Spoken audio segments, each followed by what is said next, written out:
한국 속담에 몸에 좋은 약은 쓰다라는 말이 있습니다.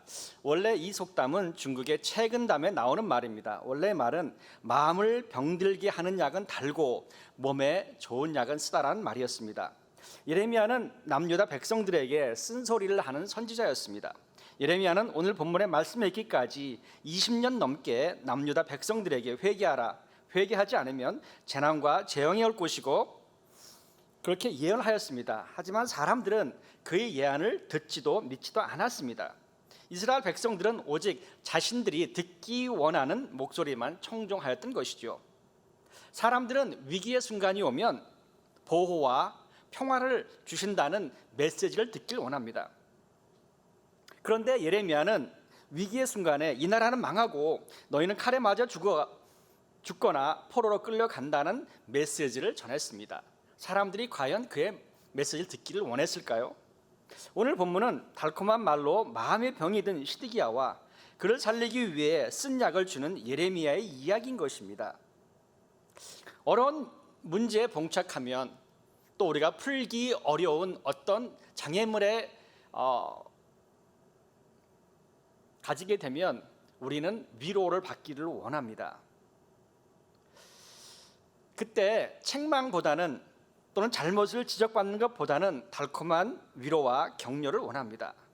하지만 위로와 격려가 그 문제와 장애물을 해결하지 못한다면 우리는 쓴소리 듣는 것이 더 유익합니다. 나에게 듣기 좋은 말과 듣기 싫은 말이 중요한 것이 아닙니다. 어느 말이 현재의 내가 가지고 있는 문제를 해결할 수 있는지 그것을 아는 것, 분별하는 것이 더 중요합니다. 오늘 본문의 배경을 함께 살펴보기를 원합니다. 오늘 본문과 관련돼서 역대하 36장에 보면 시드기야 왕과 예레미야의 관계를 설명하고 있습니다. 역대하 36장 11절에 보면요, 시드기야가 왕위에 오를 때 나이가 21세라 예루살렘에서 11년 동안 다스리며 그의 하나님 여호와 보시기에 악을 행하고 선지자 예레미야가 여호와의 말씀으로 일러도 그 앞에 겸손하지 아니하였으며 또한 느부갓네살 왕이 그를 그의 하나님을 가리켜 맹세하게 하였으나 그가 왕을 배반하고 목을 곧게 하며 마음을 완악하게 하여 이스라엘 하나님 여호와께로 돌아오지 아니하였고 16절 그의 백성이 하나님의 사신들을 비웃고 그의 말씀을 멸시하며 그의 선지자를 욕하여 여호와의 진노를 그의 백성에게 미치게 하여 회복할 수 없게 하였으므로. 오늘 본문을 통해 우리에게 주시는 교훈을 함께 생각해 보기를 원합니다. 먼저 하나님은 은혜를 주시지만 인간은 마음의 완악함으로 하나님의 은혜를 거절한다는 것입니다. 시드기야의 완악함이 하나님의 은혜를 거절하였습니다. 오늘 보면 20절에 보면 예레미야가 이르되 그 무리가 왕을 그들에게 넘기지 아니하리이다. 원하옵나니 내가 왕에게 아뢰는 바 여호와의 목소리에 순종하소서. 그리하면 왕이 복을 받아 생명을 보존하시리이다. 하나님은 불순종하고 악하고 하나님에 대응하는 시드기야에게 은혜를 베풀기를 원하셨습니다. 하나님의 목소리에 순종하면 시드기야가 지은 잘못을 용서해주고 또 불순종을 덮어주시고 시드기야에게 복을 베풀어 주시기를 하나님은 결정을 하셨습니다. 하나님은요 좋으신 분입니다. 우리가 당한 어떠한 환경이나 어떠한 어려움 속에서도 어떤 악을 행하더라도 하나님 앞에 나와서 회개하면 하나님은 우리의 음성을 들으시고 우리의 순종을 들으시고 또 우리의 죄를 용서해 주시고 복을 주시는 하나님이십니다. 하나님은 시드기야가 잘못한 거 아셨지만 그가 하나님 앞에 나오면 복을 주기를 원하셨습니다. 역대하 36장 13절에 보면 시드기야가 마음을 완악하게 하여 이스라엘 하나님 여호와께로 돌아오지 아니하였고라고 되어 있습니다. 여기서 완악하다라는 원어는 두껍다 혹은 무감각하다는 의미입니다. 마음이 완악하다는 의미는 마음이 두껍다, 마음이 무감각하다라는 것이죠. 제가 그 비전 성경의 사전에서 완악하다의 뜻을 찾아봤습니다. 완악하다는 자기 생각만을 강하게 고집하며 타인의 의견을 전혀 받아들이지 않는 마음이다. 그게 성경의 정의인 것이죠. 자기 생각만 강하게 고집하고 타인의 의견을 전혀 받아들이지 않는 마음이 완악한 마음입니다. 하나님의 말씀을 들어도 자기 생각만 고집하고 하나님의 말씀을 전혀 받아들이지 않는 것, 그것이 바로 완악한 마음인 것이죠. 바벨론이 제1차 침입한 해는 BC 605년이었습니다. 그때 다니엘과 세 친구가 포로로 끌려갑니다. 8년 뒤에 BC 597년에 여호야긴 왕을 바벨론 포로로 데려갑니다. 그리고 여호야긴 왕의 숙부인 시드기야를 왕으로 세웁니다. 바벨론 2차 침입 때 에스겔이 포로로 끌려갑니다. 역대하에서 본 것처럼 시드기야가 왕이 됐을 때가 21살이었다고 말을 합니다. 그러면 그 연대를 뒤로 추정해 보면요, 바벨론의 첫 번째 침입 때가 그 시드기야의 나이가 13살이었습니다. 13살에 전쟁을 경험하고 그의 왕족과 친구들이 포로로 끌려가는 것을 경험하게 됩니다. 그리고 시드기야가 16살 때 바벨론의 2차 침입을 경험합니다. 그때 선지자 에스겔도 포로로 끌려갑니다. 시드기야가 21살 때 바빌론의 세 번째 침입을 경험하게 됩니다. 바벨론 왕 앞에 끌려가게 됩니다. 마음이 두려웠습니다. 내가 바벨론 왕 앞에 끌려갔을 때 내가 죽지는 않을까? 내가 포로로 끌려가진 않을까? 그런데 바벨론 왕은 그를 남유다의 왕으로 세웠습니다. 인간적인 측면으로 얘기하면 바벨론 왕은 시드기야에게는 인생의 은인입니다. 그를 죽이지도 않았고 그를 포로로 끌려가지도 않았습니다. 그리고 그를 왕으로 세웠습니다. 시드기야는 바벨론 왕이 세운 꼭두각시였습니다. 오늘 본문 16절에 보면 시드기야 왕이 비밀이 예레미야에게 맹세하면 이렇게 되어 있습니다. 역대하 36장 13절에 보면 또한 느부갓네살 왕이 그를 그의 하나님을 가리켜 맹세하게 하였으나 그가 왕을 배반하고 목을 곧게 하며 마음을 완악하게 하여 이스라엘 하나님 여호와께로 돌아오지 아니하였고, 여기서 보면 느부갓네살 왕이 시드기야의 하나님을 가리켜 맹세하였다라고 말하고 있습니다. 맹세하다라는 단어의 그 의미는 7번 말하다인 것입니다. 즉 시드기야 왕은 하나님의 이름으로 7번 느부갓네살 왕을 섬기겠다고 약속을 하였다는 의미인 것입니다. 나 시드기야는 하나님의 이름으로 느부갓네살 왕을 섬기겠습니다라고 7번 반복을 했다는 사실인 것이죠. 그리고도 배반을 하였습니다. 이스라엘 백성은 하나님의 이름으로 한 번만 맹세한다 할지라도 그 맹세를 지켜야 됩니다. 느부갓네살 왕은 그걸 알았습니다. 이스라엘 백성들은 하나님의 이름으로 한 번만 맹세를 한다 할지라도 지켜야 됩니다. 그런데 그는 시드기야에게 7번 그 말을 반복하게 하라고 했습니다. 바벨론 왕을 배반한 사람이 시드기야입니다. 예루살렘이 함락하다가 도망가다 붙잡히게 됩니다. 잡힌 시드기야를 바벨론 왕에게 데려갑니다. 여러분, 그러면 바벨론 왕이 시드기야를 어떻게 대할까요? 다시 한번 용서해주고 관용을 베풀고 다음부터 그러지 마라, 그렇게 말했을까요? 에스겔서 17장에 보면 시드기야에 대한 예언이 있습니다. 에스겔서 17장 15절에 보면 그가 시드기야입니다. 사절을 애굽에 보내 말과 군대를 구함으로 바벨론 왕을 배반하였으니 형통하겠느냐? 이런 일을 행한 자가 피하겠느냐? 언약을 배반하고야 피하겠느냐? 주 여호와의 말씀이니라. 내가 나의 삶을 두고 맹세하노니 바벨론 왕이 그를 시드기야를 왕으로 세웠거늘 그가 맹세를 저버리고 언약을 배반하였은즉 그 왕이 거주하는 곳 바벨론에서 왕과 함께 있다가 죽을 것이라. 느부갓네살 왕이 시드기야에게 행한 일이 내일 본문인 예레미야 39장 6절에 되어 있습니다. 이렇게 되어 있습니다. 바벨론 왕이 라블리에서 시드기야의 눈앞에서 그의 아들들을 죽였고 왕이 또 유다의 모든 귀족을 죽였으며 왕이 또 시드기야의 눈을 빼게 하고 바빌론으로 옮기려고 사슬로 결박하였더라. 가장 비참한 모습으로 바벨론의 포로로 끌려갑니다. 남유다 왕 중에서 가장 비참한 결말을 맞은 사람이 시드기야인 것이죠. 하나님은 시드기야의 삶 속에서 계속적으로 은혜를 베풀어 오셨습니다.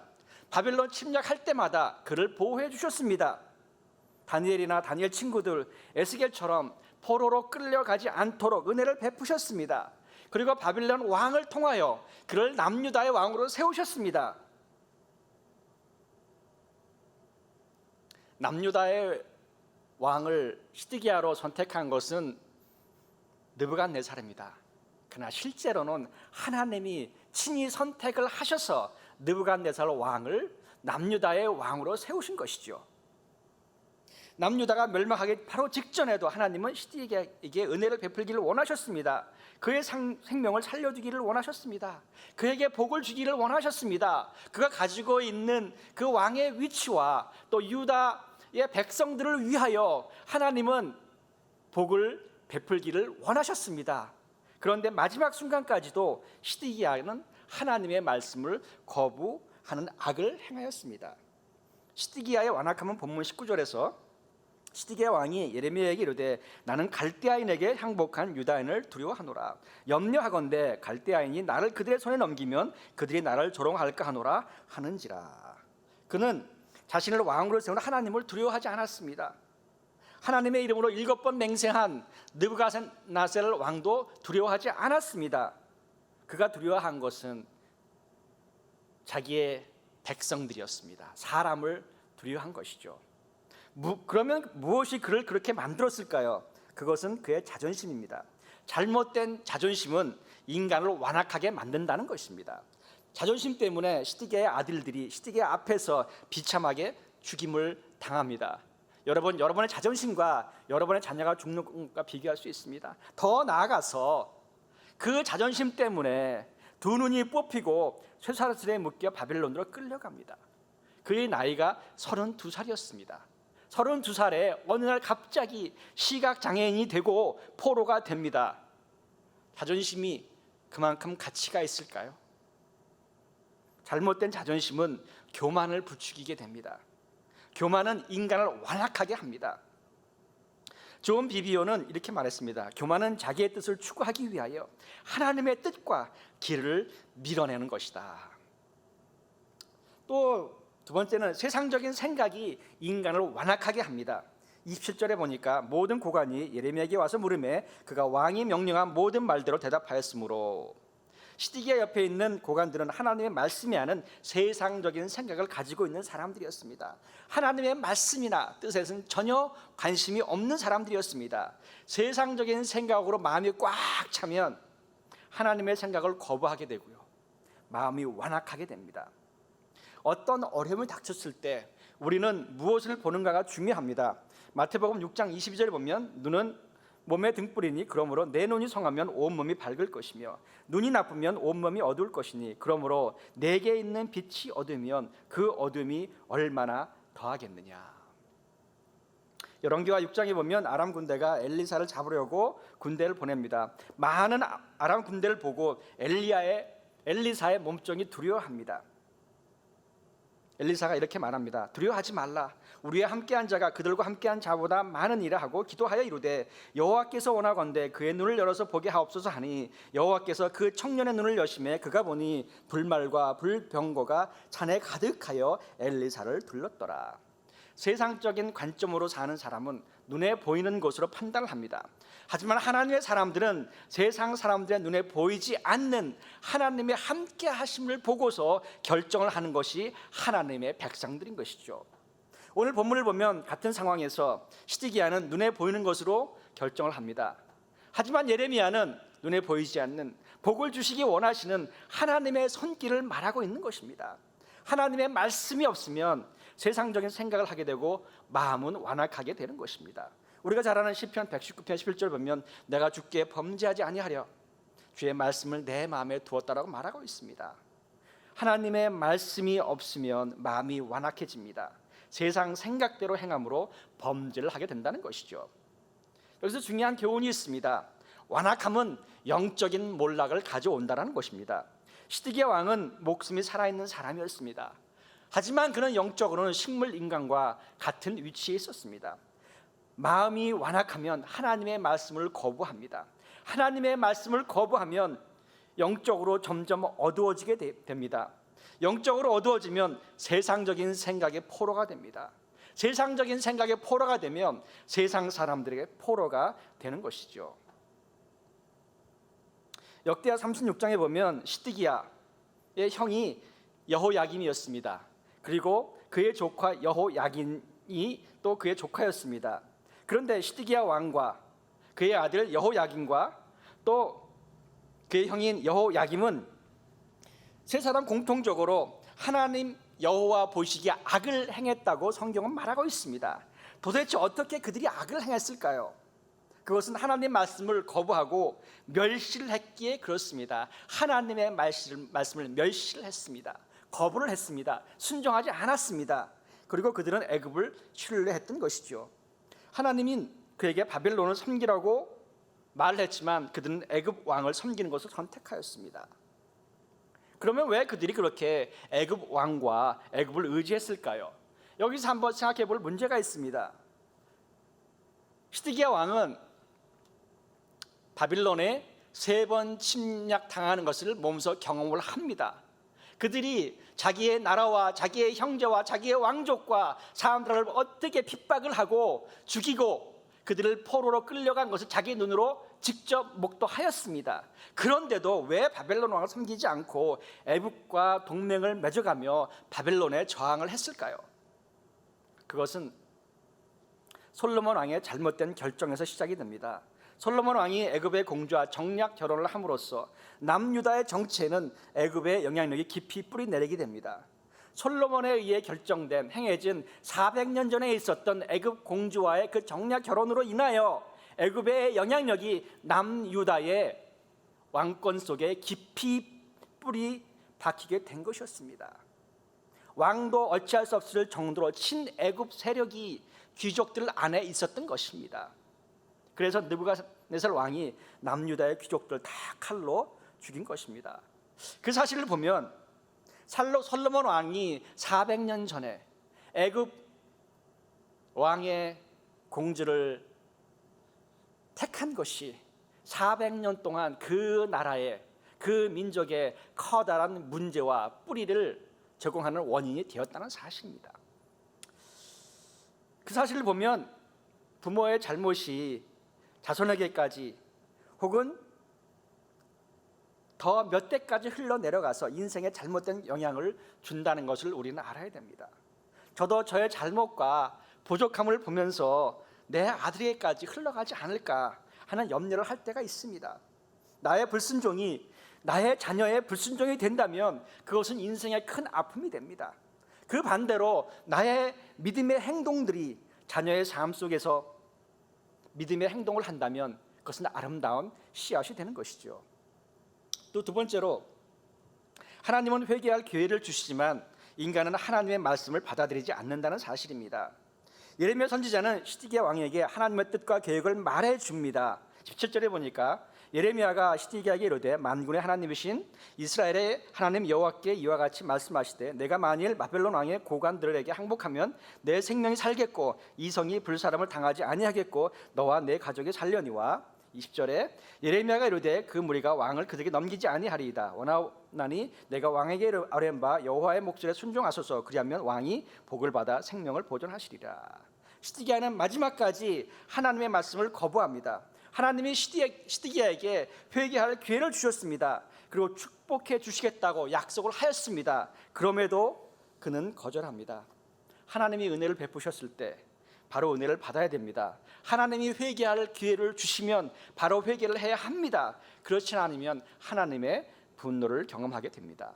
역대하상 36장 16절에 보면 그의 백성이 하나님의 사신들을 비웃고 그의 말씀을 하나님의 말씀을 멸시하였다. 호세아서 9장 17절에 보면 백성이 여호와의 말씀을 듣지 아니하므로 내 하나님이 그들을 버리시리라 말하고 있습니다. 야고보서 1장 22절에 보면 너희는 말씀을 행하는 자가 되고 듣기만 하여 자신을 속이는 자가 되지 말라라고 말하고 있습니다. 회개를 하기 위해서는 자신을 속이는 자기 기만에서부터 빠져나와야 합니다. 시드기야는 자기의 기만을 하고 있는 것입니다. 자기가 생각하는 것이 옳다고 생각을 하여서 하나님의 말씀과 예레미야의 권고를 무시합니다. 자기 기만이라는 것은 자기의 생각을 정당화하는 것입니다. 즉 거짓을 진실이라고 정당화하는 것이죠. 본문 22절에 보니까 보라 곧 유다 왕국에 남아있는 모든 여자가 바벨론 왕의 고관들에게 끌려갈 것이요 그 여자들은 내게 말하기를 내 친구들이 너를 꿰어 이기고 내 발이 진흙에 빠짐을 보고 물러갔도다 하리라. 여기 보면 진흙이라는 단어가 있습니다. 이 진흙이라는 그 원어의 의미는 진흙이 아니라 빠지면 헤어나지 못하는 수렁이라는 뜻입니다. 다시면 여기서 말하는 게 뭐냐면 내 발이 빠지면 헤어나지 못하는 수렁에 빠진 것을 보고 그들이 물러갔다라는 것입니다. 주위의 친구들과 고관들이 속이는 것을 시드기야는 알지 못했습니다. 헤어나지 못할 수렁에 빠지면 그때 자신이 속은 것을 알게 된다는 것을 지금 예레미야가 말하고 있는 것이죠. 시드기야처럼 자기 기만에 빠지게 되면 자신이 거짓에 속고 있다는 것을 알지 못합니다. 그 이유는 그가 계속해서 거짓에 속아왔기 때문인 것입니다. 거짓이 삶의 일부가 되어서 자신이 거짓된 삶을 사는 것을 모를 정도까지 이르게 된 것입니다. 이것이 바로 영적인 타락인 것입니다. 영적으로 타락을 하면 거짓이 자신의 삶을 주장한다는 것을 인식하지 못합니다. 시드기야는 거짓에 속아서 철저하게 비참한 결과를 맞이하게 됩니다. 남유다 왕 중에서 시드기야처럼 거짓에 살고 자기 기만에 살다가 비참하게 죽은 왕이 없습니다. 24절에 보니까 시드기야가 예레미야에게 이르되 너는 이 말을 어느 사람에게도 알리지 말라 그리하면 내가 죽지 아니하리라. 사람들이 하나님의 말씀을 진실을 알게 되는 것을 시드기야 왕은 두려워했습니다. 시드기야는 사람을 두려워했습니다. 진실이 알려지는 것도 두려워했습니다. 그는 스스로 거짓을 선택한 것입니다. 스카펙은 거짓의 사람들에서 거짓은 악의 원인이며 악의 증상이다. 악은 혐오감과 혼란을 가지고 오며 악은 은폐와 위장을 한다라고 말했습니다. 결론을 말씀드리겠습니다. 하나님은 어떤 상황 속에서도 하나님의 백성들에게 은혜를 베푸시는 좋으신 분이십니다. 시편 40편 2절에 보면 나를 기가 막힐 웅덩이와 수렁에서 끌어올리시고 내 발을 반석 위에 두사 내 걸음을 견고하게 하셨도다. 나를 기가 막힐 웅덩이와 수렁에서 끌어올리셨다란 말은 내가 그 웅덩이와 수렁에 빠지면 나는 헤어나올 수 없다라는 것이죠. 시드기야의 문제가 기가 막힐 웅덩이와 수렁이었습니다. 그때 하나님께서는 시드기야를 끌어올려 주시길 원하셨습니다. 마찬가지로 하나님은 기가 막힐 웅덩이와 수렁에서 우리를 끌어올려 주시는 은혜를 베푸시는 하나님이십니다. 기억할 사항이 하나 있습니다. 세상이 혼란스럽습니다. 상황이 어렵습니다. 어두컴컴한 현실이 있습니다. 그럴 때에도 우리는 하나님의 말씀을 기억하고 의지를 해야 됩니다. 특히 세상과 거짓이 우리를 공격해 온다면 하나님의 말씀인 진리라고 하신 예수님의 말씀을 기억해야 합니다. 요한복음 8장에 보면 진리를 알지니 진리가 너희를 자유롭게 하리라 하였습니다. 그러므로 아들이 너희를 자유롭게 하면 너희가 참으로 자유로우리라라고 예수님께서 말씀하셨습니다. 거짓된 세상에서 혼란된 세상에서 하나님께서 주시는 말씀 진리를 붙잡고 살아가시는 성도님들이 되시기를 축복합니다. 기도하겠습니다.